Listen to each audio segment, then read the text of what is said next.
Hey guys, so let's talk about a 7-day sprint on where to find bookkeeping clients. Okay, so these are gonna be some down and dirty tactics. Just what would I do if I had 7 days? And here's the thing. So yes, I'm gonna tell you how to get it in 7 days, right? This is what I would do in my first 7 days, but you don't just have to do this one time. This is very close to what I did in my first year of growing my business every week. So it's like you can slow it down if you need to. Instead of this being a 7-day sprint, you can make it a 30-day sprint. You can make it every 2 weeks, a 14-day sprint, right? But these are the order of operations that I would be thinking about whenever I'm trying to grow my business. Now, the thing with growing your business, okay? A lot of people are like, I hear a lot of videos online where it's like you feel like you're on a treadmill, and it's, no, you're not on a treadmill. And no, they say you feel like you're on a hamster wheel.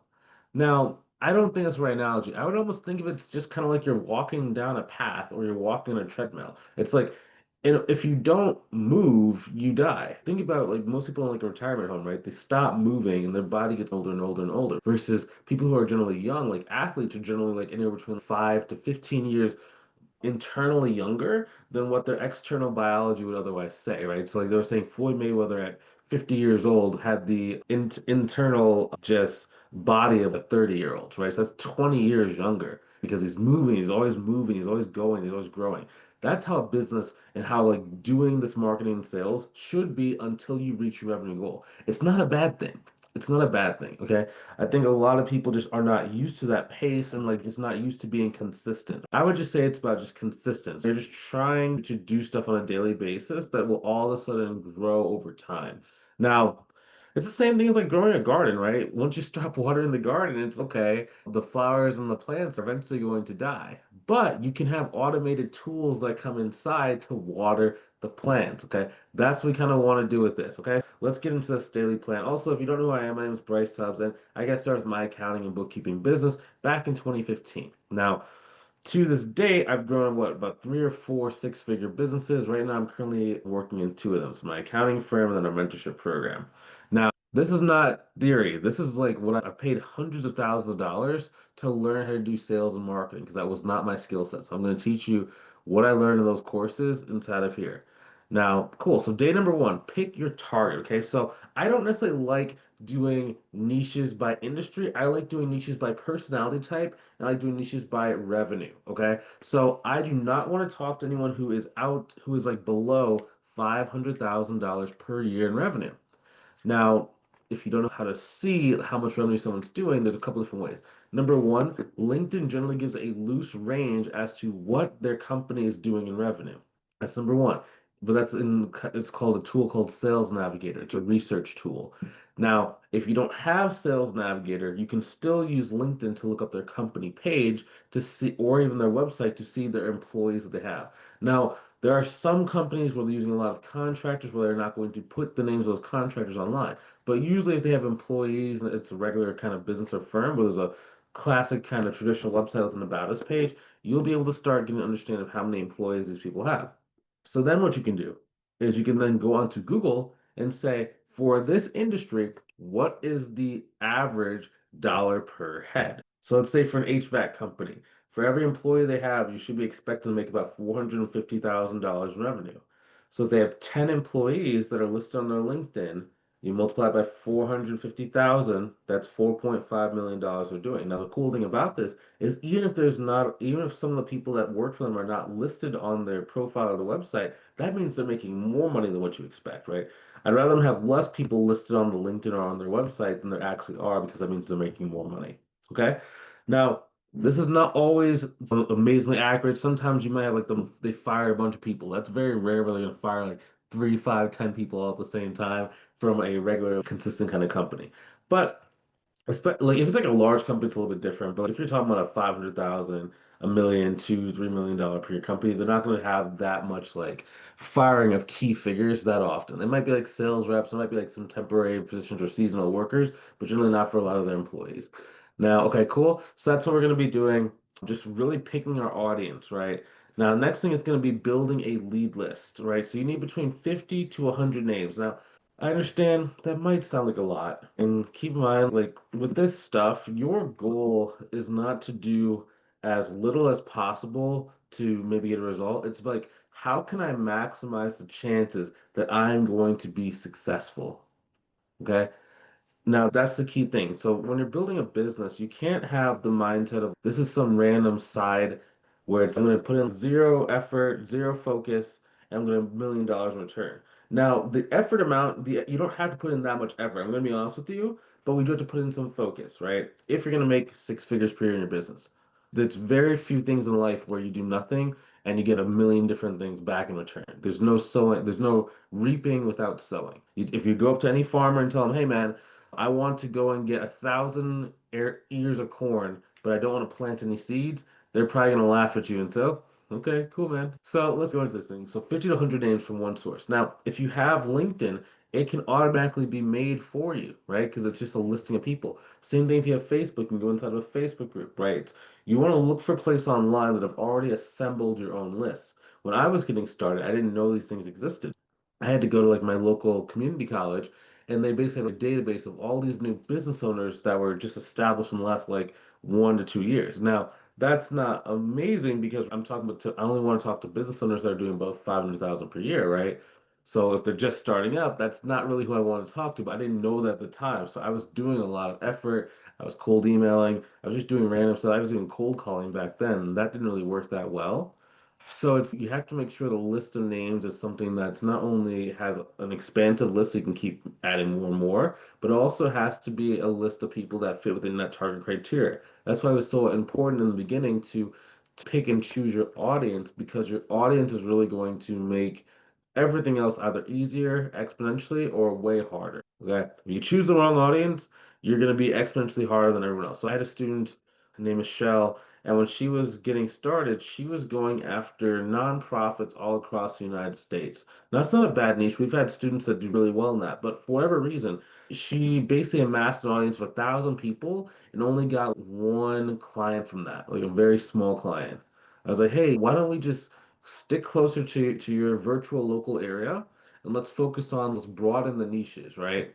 So let's focus on the companies with inside this revenue. Let's focus on the ones that are closer to you. If we exhaust all the ones close by, then we can start going across the United States. She implemented those 2 tweaks, and the next 2 weeks she got 2 clients, right? And she's been averaging 1 to about 2 clients every week or every other week for the last 3 months, right? So it's like a couple of choosing the right set of people and having the right audience hypothesis can make your business exponentially easier, right? So it's like within 50 new audience members, she was getting 1 to 2 clients versus before for 1,000 people, she got one, right? So it's like you got to get more and more just really specific on who you're going after, right? Because again, if this is like a 7 day plan, you need to be as specific as possible. Now, if I have the option, right, and this is something I learned, I was on Thanksgiving, right? I was trying to cut this turkey, and the on Thanksgiving, I cut the turkey. It was really amazing, right? I sharpened the knife for probably about 5, 10 minutes, right?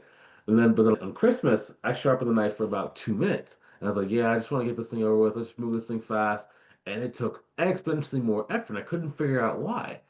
But then when I started sharpening the knife, I got a different knife that was sharper, it just cut like butter. I was like, oh. And that's a great principle. With all this stuff, the more preparation you do before you start going to market, the easier it's going to be when you start going there. Okay.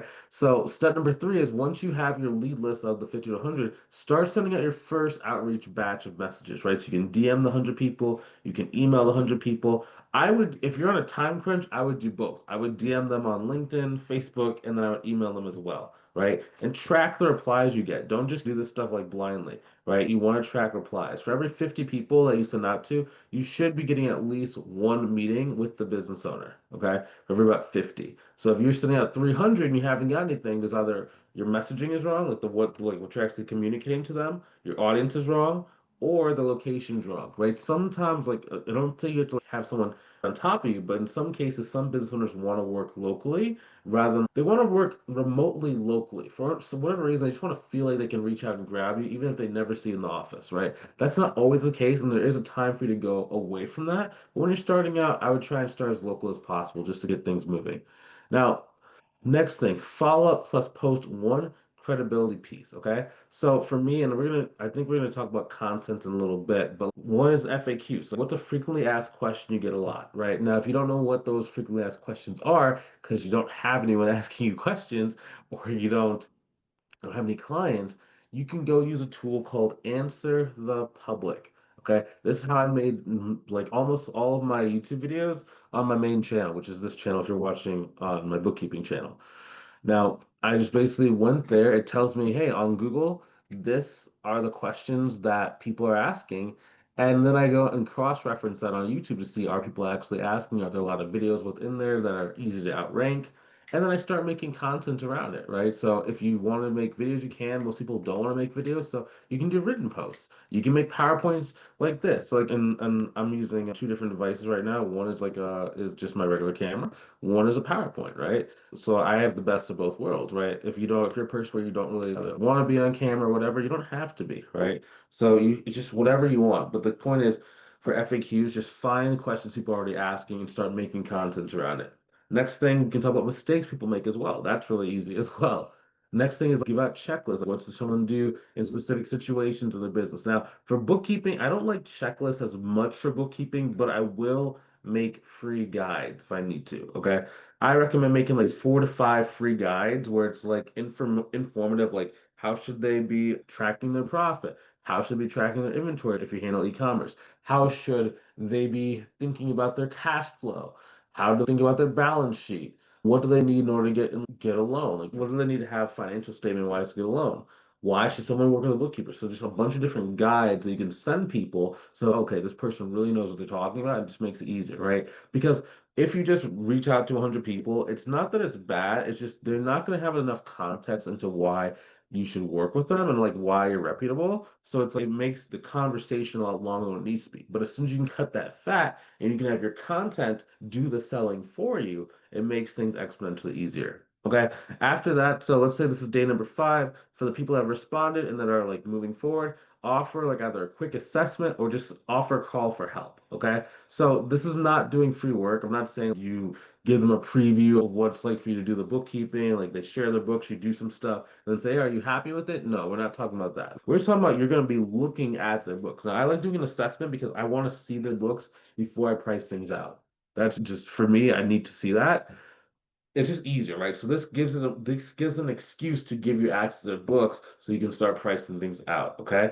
It just makes it very easy, right? So you need to be, if you have 100 names, you reach out to 100 people, you should be booking 1 to 2 calls. 1 to 2 calls at least, right? If you're at that number outside and you didn't do it, okay, go back to step number 1, right? To day number 1 and pick a better audience. Cool. Next thing. So you're going to be running the calls, right? So day 5, you offered the call. Next day, you're going to be actually doing the calls. Now, whenever I'm trying to book a call, I'm trying to either book the call for the same day or for the next day. I don't want to be waiting like, oh yeah, I can talk to you 2 weeks in the future, 3 weeks in the future. I don't want that. I want ASAP because I'm trying to make money today. Okay. So it's just a lot of this stuff requires like when the person's interested and hot, you get them on the phone because they will not be hot forever. Just a word to the wise, they will not be warm forever.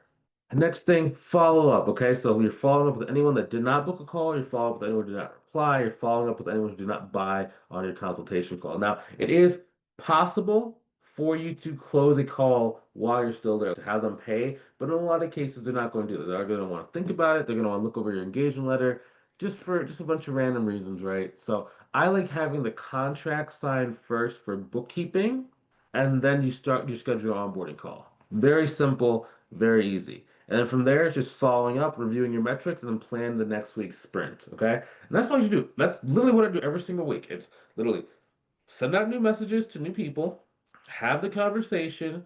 I make 1 to 3 posts. I then offer people to go and do a call with me. I hop on those calls. I then tell them how I'm going to help them out. I ask them for money. And then anyone that didn't do one of those steps and didn't follow through, I just follow back up with them.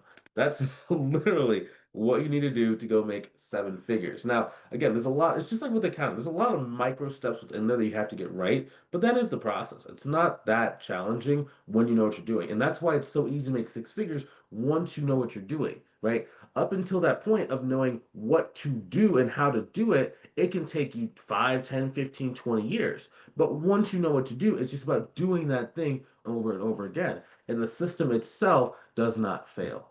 Okay. So if you want some help achieving this stuff, click the link inside the description below this video to book a call with myself. Let's see if I can help you inside of our mentorship program, okay?